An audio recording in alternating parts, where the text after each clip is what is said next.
In battle after battle, he is vastly outnumbered, yet sails away victorious every single time.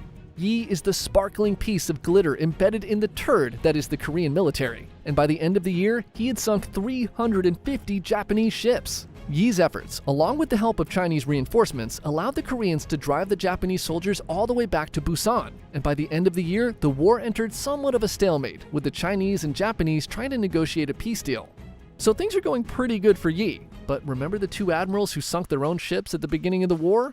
Well, one of them, named Won Gyeon, is insanely jealous of Yi's success. So jealous, he starts talking shit about Yi to the king every day. And when peace talks with China fail and Toyotomi begins a second invasion of Korea in 1597, Gyeon and other government officials frame Admiral Yi as a traitor, and the king agrees.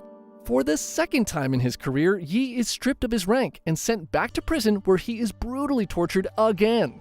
He's set to be executed, but the king has a change of heart, and he instead sends Yi back to fight as a common soldier, a humiliation worse than death.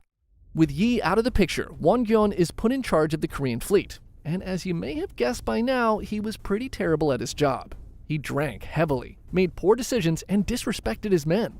Many of Yi's commanders refused to fight under such a downgrade, and what made things even worse for Gyeon was that during the stalemate, the Japanese who had watched Admiral Yi wreck their over and over again had actually learned how to fight at sea. Their new ships now had cannons, and they began to use the same strategies Admiral Yi had used against them.